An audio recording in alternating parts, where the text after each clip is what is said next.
What's going on, guys? Welcome back to another episode of Lockdown Coverage. If you guys are new to the channel, my name's Daniel. On today's episode, we're specifically going to be doing Miami Dolphins news and updates, more or less roster updates.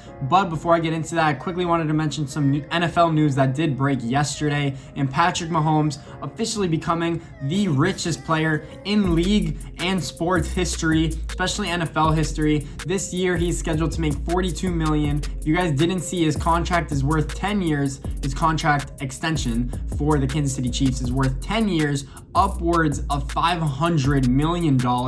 You heard that right, $500 million. And a lot of people think that's a little ridiculous, but is it really that ridiculous for an already MVP and Super Bowl winning quarterback at only the age of 24? I wonder if he could do anything else. Who knows? If Dee Ford wasn't offsides the year before against the Patriots, he could have 2 Super Bowl rings under his belt. He could have $550 million guaranteed. You never know. Patrick Mahomes is worth the money, if you ask me. Does it hinder your team a little bit when you sign a quarterback to that much money? It does. It does not let you sign key pieces on offense and defense, especially your wide receivers and your help around your quarterback. You kind of want to build your team as a whole. So your quarterback situation with the money you're paying him does hinder your team a little bit, but you could overcome that because of how good Patrick Mahomes is. I obviously would rather have a quarterback than not. That's any NFL fan in my eyes. So Patrick Mahomes officially becoming the highest paid player in sports history, beating out basically Mike Trout in the MLB, who signed a 10-year, $426 million deal, which is also ridiculous, but well-deserved for Patrick Mahomes. A round of applause. Probably my favorite and the best quarterback in the NFL right now and for years to come.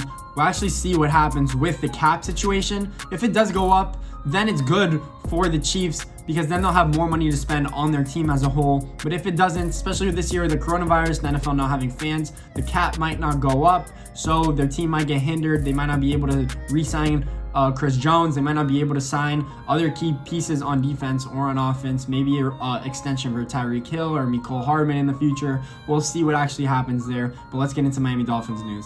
And some things that I did want to mention with the Miami Dolphins, it's kind of related to the NFL, but it also connects to the Miami Dolphins. So in terms of having a preseason or not, the NFL and NFLPA actually announced that they all agreed in a whole that they don't want the preseason at all, which kind of hinders the Dolphins. And just the fact that we have so many young players that would benefit from the preseason, especially with camp battles. Now you're not going to have that preseason battle in terms of games, who's going to produce in games, who's going to stay on the roster and solidify themselves as maybe a backup or a starter on our team. We'll actually see what happens there. I hope that they keep the 2 preseason games. It's going to be hard for them to get rid of it, even though all players agreed to do so.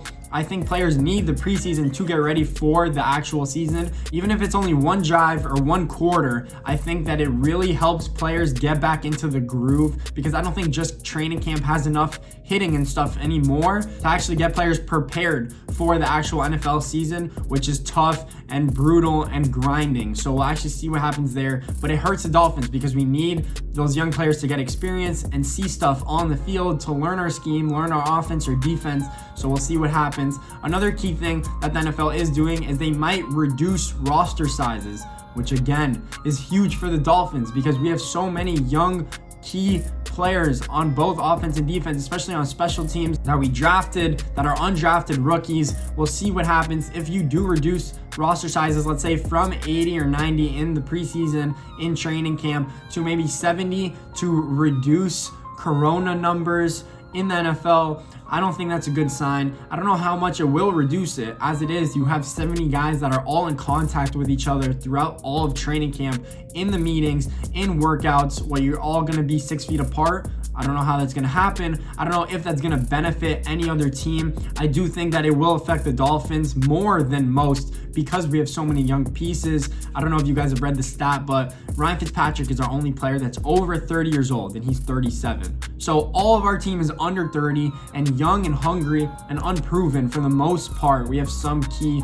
proven veterans, but that will hinder the team as a whole, in my opinion. We'll actually see what happens as well with NFL. These are 2 key things that the NFL is looking at doing that I hopefully don't see happening because it will affect the Dolphins. Obviously, you don't want the players getting coronavirus. That would suck. That would be really bad because then the whole team might get infected because there are so many people and football is such a contact sport. But we'll actually see what happens there. Some other things I did want to mention with the Dolphins as well is that their training camp battles should be epic. We have a lot of players that are looking to battle out for the starting spot at certain positions. We have starting offensive line, we have starting running back, we have quarterback battle. I don't know. I personally don't want Tua to start, but a lot of you guys do if he's healthy. So we'll see what they actually decide to do. But it's going to be fun to see what happens in training camp. I hope that it at least gets media coverage so we're able to see who's actually performing well and who's not. I also hope that the season doesn't get delayed. We'll see what actually happens there. That's pretty much all I have for Dolphins news and Patrick Mahomes news, just becoming the highest paid player of all time, realistically, which is actually crazy to say. So guys, if you like this video, please make sure to leave a thumbs up and subscribe. I'd really appreciate it. More Dolphins stuff to come. I just need more news and I'll be pumping out more videos. That's just the only thing. We're dry here. I need more news. Thanks for watching.